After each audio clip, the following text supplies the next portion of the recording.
Greetings, everyone, and welcome to a new episode of One Take. So, if you've been watching the Olympics this week or paying attention to the news, or even if you haven't, there's been a story going on.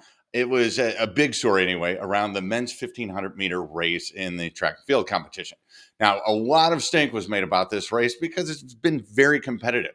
And it was really centered around these two guys, one from Norway who has hair at the end of the race that would rival that of Cristiano Ronaldo's after a 90-minute soccer game, probably makes him jealous, versus a Great Britain guy who's single-handedly trying to bring back 1991 Oakley sunglasses.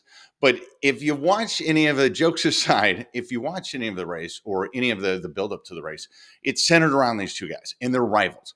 The Norway runner was the previous gold winner. They've traded barbs back and forth, medals over the last couple of years. They've traded verbal spars, various things like that. And it was centered around them as being the one and two, or the one and two, however that was going to finish. And it's really interesting because the race and those two people in particular were just focused on each other. And it got me thinking about something that I experienced when I was in Denver a week or so ago. And I was walking on a trail, and I walked on the trail every day a couple times, right? 4 times total. The first 3 times were either early in the morning before the sun was up and really bright, or it was later in the evening when the sun was lower. So it wasn't directly beaming down on the trail, which was really nice, by the way, especially the lack of humidity there. It was fantastic, even though it was like 100 degrees.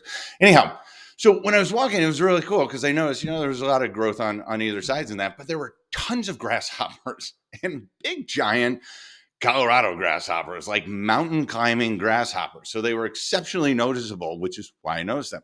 But anyway, as I was walking down the trail, I would see them and they would just hop randomly. They just jump out of the way. They'd get out of the way. There were bikes coming. There were other people running. I was walking at a fast pace.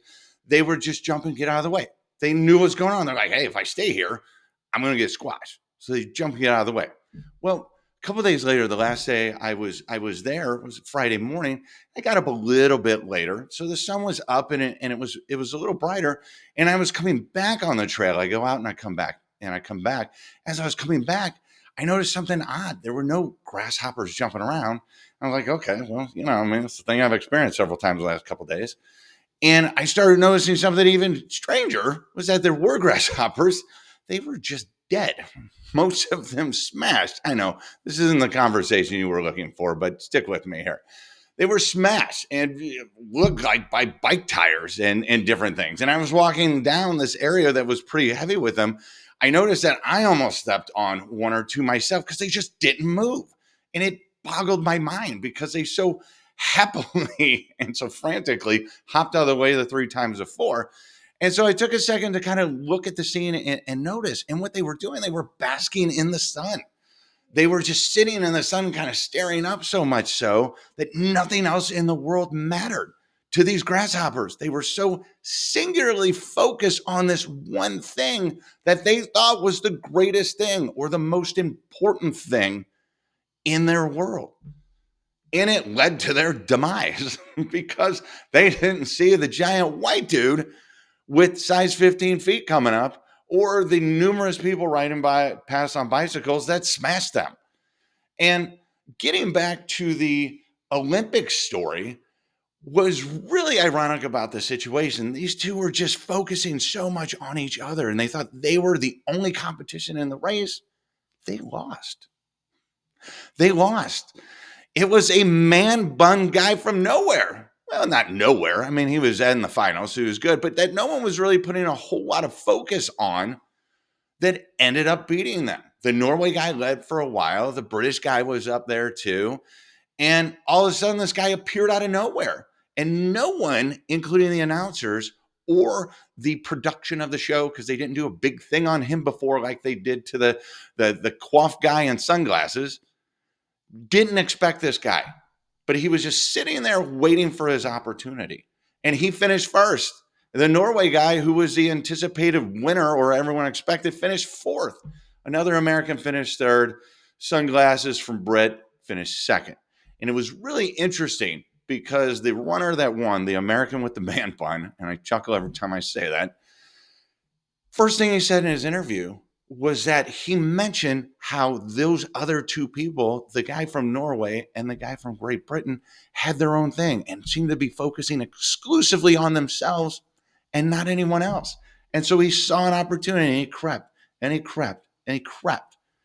And right at the right time, he struck, he stuck by, and he worked his way up and he won the gold. So, what does this have to do with business?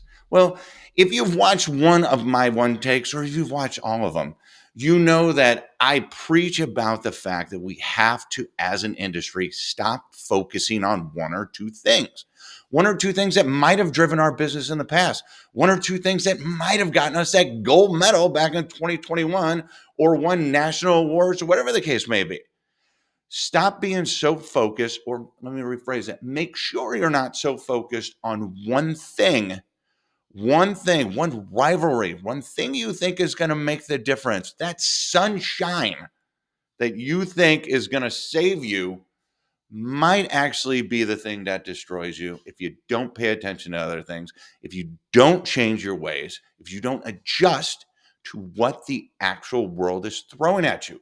Whether that's giant white guys bustling down the pathway alongside bicycles, or whether that's some man bun runner out of nowhere. It will be your loss if you just focus on what you think is important as opposed to what actually is important right now. And that's one take. Make it a great day. Take care.